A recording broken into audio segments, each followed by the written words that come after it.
Good evening, dear friends. So here are our hands. Here is our neck. If we touch it with you, it seems that it's just a set of tissues. But if we start to divide it into parts, it turns out that each muscle performs its specific function. There are 3 muscles that a lot depends on, which will determine whether your head will successfully stay on your neck, whether positive thoughts will come to your mind. Will you be able to solve arithmetic problems in your head, or will you use a device like a calculator for this? Today, friends, we will learn with you which 3 muscles are necessary for us for a full life, so that our head does not hurt with you, had sharp hearing, so that we could hear the whispering of people around the corner, somewhere in the neighboring apartment, so that you could distinguish the squeak of mosquitoes at a distance of at least 10 meters. Also, if headaches bother someone, today's video will give you an answer on how to get rid of them. Which 3 muscles have the greatest significance in maintaining the health of the neck and head, you ask? These 3 muscles have their own names and functions. The first of them is the trapezius muscle. What will interest us today is this upper part of it. It has a unique, quite sufficient structure. This is the top layer of muscles for both the neck and the chest part of the spine. It covers everything above and performs various functions. The upper part of it participates in the movement of the neck, the movement of the arms, and the movement of the shoulders. The middle part of the shoulder blade can bring it together. The upper part lifts the head, tilts it, the lower shoulder blades pull down, and all this constantly works, stabilizes the shoulder blade, participates in the posture. And there is another one of its qualities, one of its properties, on which not only its function depends, but also the work of all the other neck muscles. The second muscle is the sternocleidomastoid muscle. It starts from the mastoid process of the temporal bone. It has 2 attachment points, the sternum and the clavicle. The trapezius muscle also has an interesting origin. It starts from the occipital bone, and its upper part attaches to the scapula, the acromial process of the scapula, and to the clavicle right here. And under it, between the sternocleidomastoid muscle and the trapezius, there is a muscle that lifts the scapula. As you may have noticed, the trapezius muscle is named after its shape. Its trapezoid shape reminded someone of a trapezium. Here's the first one who noticed it said, "This will be called the trapezius." The sternocleidomastoid is also an interesting name, but the good names ran out, and therefore the decision was made to name the muscle that lifts the scapula after its function. If you have any ideas on how to improve its name, please suggest in the comments. This muscle starts from the transverse processes of the upper 4 vertebrae and attaches to the angle of the scapula. The function of this muscle, as you might have guessed, is to lift the scapula. This is the first thing that participates in this conversation today. The conversation of 3 muscles, so-called. The first is the muscle that lifts the scapula. The second is the sternocleidomastoid muscle. The 3 muscles formed a blacksmith's agreement. One part attaches to the clavicle, another to the sternum. As you noticed, they removed the lower part to make it more convenient for you to look at all these structures. They kindly removed the lower part. Here it is, and it's not here. And the third one is the trapezius muscle. It starts from the occipital bone. See this, it has separated each bone for you individually. These are the sutures of the skull. The frontal bone, the parietal bone, the occipital bone, the temporal bone. These are the bones of the skull. We don't pay attention to them. The skull bone. He didn't separate here. It doesn't matter because we are only interested in the skull bones for now. Right here, the clinoid process forms the back edge of the eye socket. So, here we have the trapezius muscle starting, which attaches to the acromial process of the scapula. and it attaches right here to the clavicle itself. And it goes down here to the shoulder blade, to the corner and the edge of the shoulder blade. So friends, we have these three muscles with you in this way.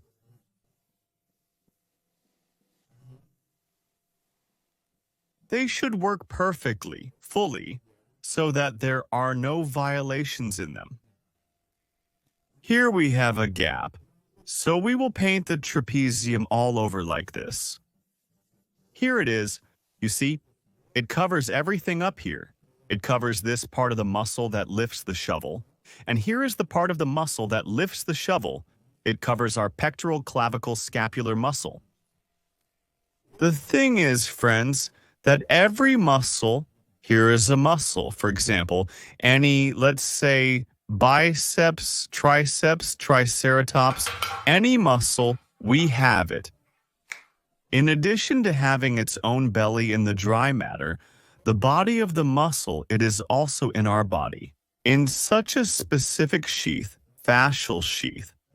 Each muscle, it has its own fascia, and next to it is another muscle, neighboring, another triceratops right here.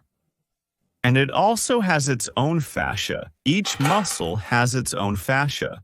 Here they are, two neighboring fascia. Here, they are located next to each other. And normally these two neighboring fascia are here. They should move relative to each other. Slide like this when we make a movement with you. This is especially important here, when we want to turn your head to the left with you. At this moment, we have a tension of the sternocleidomastoid muscle, a slight stretching of the muscle that lifts the scapula, the trapezius muscle. That is, at this moment, the muscle that lifts the scapula, it should slide relative to the trapezius. Here we saw with you, the muscles are next to each other, and sometimes it happens that one is knotted from the other. The surface layer is the trapezius, and underneath it is the muscle that lifts the scapula. And at the moment when we turn our head, such a movement, you see, should occur. One muscle slides as if relative to the other. But the thing is that in our body, malfunctions are possible, unfortunately. And between these fascial sheets, so-called spikes or fibrous strands can form. That is, they begin to stick together. That is, normally there is a little bit of fluid, a sort of water, so that everything slides relative to each other. Synovial fluid. And it happens that it becomes thicker, either as a result of trauma or as a result of inflammation, or repeated movement causes inflammation. Not just some infection, but most often it's not an infection, but overloading of the muscle. Trauma, excessive stretching, excessive strain, some stagnation. Spasm causes swelling in this place between two adjacent fascia. There was swelling, inflammation, and after inflammation at this place, such connective tissue nodules are formed. Two adjacent fasciae begin to slip, merge with each other, and they lose the ability to slide. That is, one fascia stops moving relative to the other. And our task is to restore this mobility. And when such a situation arises, it begins to negatively affect not only the muscles themselves, but also the structures to which these muscles are attached. What will be the symptoms of all this disorder? First of all, it all starts with headaches. The headaches will be in the occipital area if we have these spikes between the trapezius and the muscle that lifts the scapula. They will be in the occipital area. Also, there can be pain in the shoulder area, the shoulder joint, because there is a stretching of the fascia, an increase in pressure inside the fascial sheath. The muscle cannot fully function. It stops stabilizing, including the acromioclavicular joint. This is a joint between the clavicle and the acromion. The acromion is a protrusion of the scapula. This joint is needed for our shoulder to be able to fully move. If spikes occur between the muscle that lifts the scapula and the sternocleidomastoid muscle, then pain can occur in the temple area. It can be in the whiskers. Hearing can be impaired. various sound distortions may appear, such as squeaks, whistles, noises. These can, of course, occur with hearing loss, can occur with impaired blood flow through the vertebral arteries, can also occur with various swellings. But one of the common causes, which also positively affects all this, is spikes in this place between the muscle that lifts the scapula and the sternocleidomastoid muscle. So, to eliminate headaches, to eliminate dizziness, some kind of stiffness when walking. This is a stale state in the head, as if you drank an alcoholic beverage and feel a bit tipsy, but in fact you didn't drink. It's offensive. So, the hangover is because there was food, but there was no joy. A lifetime of hangovers, all because of these damn spoons. So, hearing, including this noise that you hear, that is, the hearing itself, we have different kinds of megahertz, decibels, permissible, right? The hearing drops out, we stop hearing a certain decibel, and instead we start hearing a whistle. That is, a certain frequency of sound is not completely expelled. At first, we stop hearing these sounds. A whisper goes unheard, but at this frequency we perceive interferences, as if someone is transmitting noises to us. Well, friends, I already want to do something for you. I see you can't sit still anymore. You want to get up, start exercising. Well then, we put on our sweatshirt, put on our sports shoes, warm up and start. We put aside the spoon. Bon appetit to everyone who continues to eat. You can finish eating, don't rush, then watch the exercises again. We begin.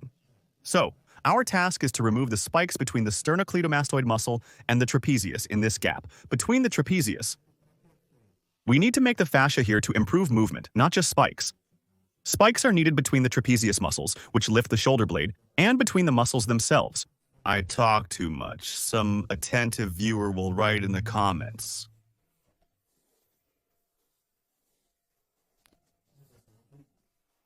But it's not just that I'm talking because I want to talk. I'm telling you so that you understand what we're going to do. I could show you right away, or I could show you nothing at all. I could even not film at all.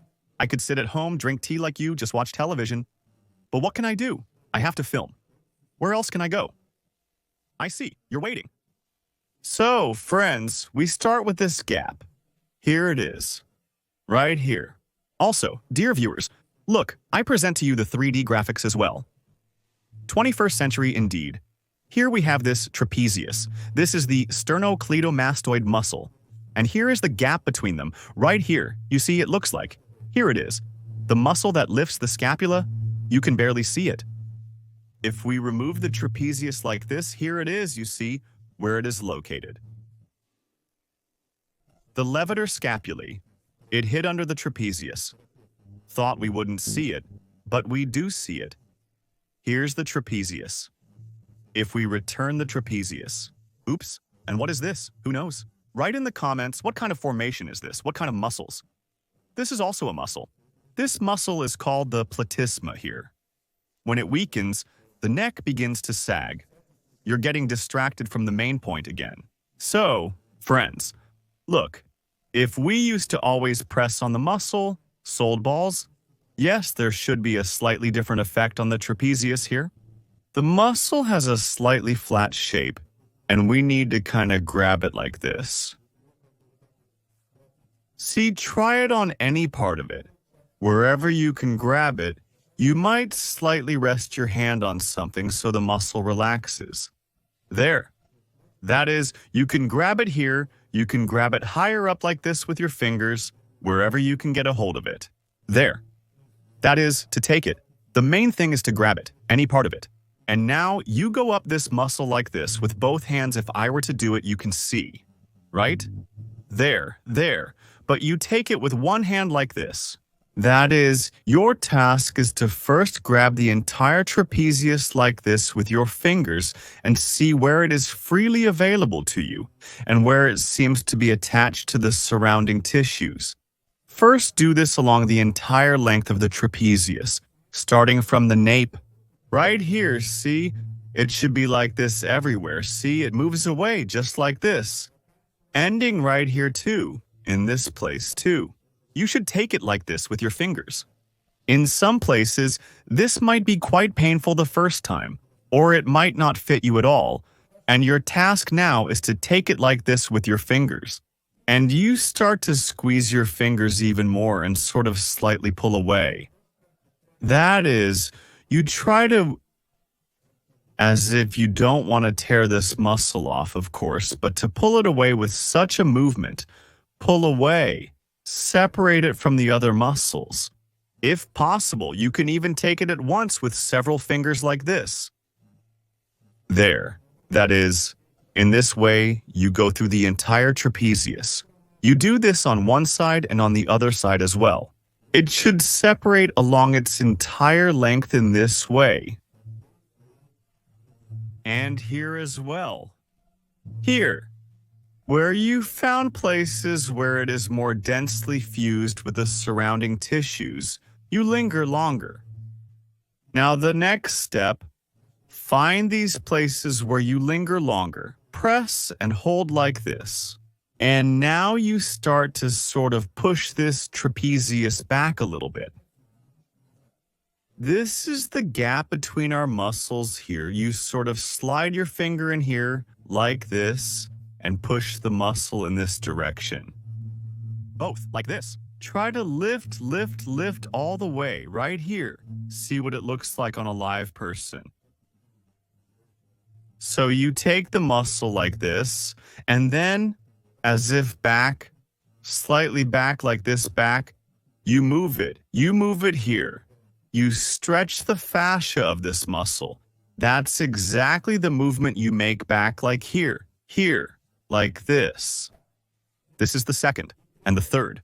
Now take your hand like this. We call it a pincer grip.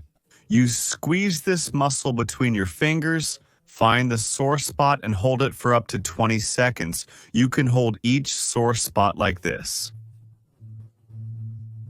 Here, you work all this out. Here, ending with this place. This is the trapezius muscle. The second one is the sternocleidomastoid with a similar action but in the opposite direction. While the trapezius was pushed here, the sternocleidomastoid's direction will be like this. We will slightly shift the sternocleidomastoid in this direction. Fingers behind it found the back edge of this muscle, and we move it here. We start to shift it in this direction.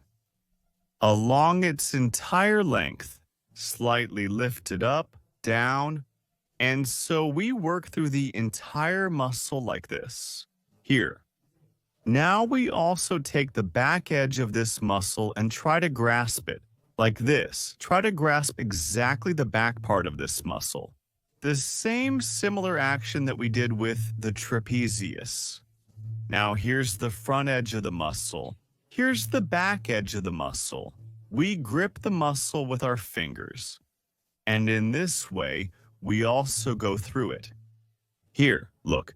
If you suddenly wanted to sleep sharply, it means that you started to irritate your sleep artery. Be precise, but you won't fall asleep, of course, if you squeeze from one side. But try to hit the muscle, not the artery. If you felt some pulsation between your fingers, stop. Don't press harder. So, friends, and the third is the gap between the sternocleidomastoid muscle and the trapezius. That's where we have a part of the muscle that lifts the scapula. Here at the back edge of the sternocleidomastoid muscle, you simply make such a movement down. You stretch it, make the fascia underneath movable, which are located there. You can make 10 movements, from one side, from the other side. If you turn your head, it will also be easier for you to do this. Well, the same thing here. You also move the sternocleidomastoid muscle forward. You also work out this back edge of it, and then the entire muscle separately. Friends, well what? Well, that's it. No, not everything. After you've done all this, you might feel some relief in your head, improved blood flow, improved blood drainage, more intelligent thoughts might come to your mind. There's no need to be scared of this. Hearing also improves. This is also good, see? Such an effect is generally recommended to improve the condition of your brain, ear, hearing. Well, friends, here we are and we've learned everything. And now you can write something in the comments, or you may not write. Also, like or don't like. Share with someone, maybe this video will also, in short. Until new broadcasts, we engage in sports and help parents. May God give you health and a rich husband. Until next time.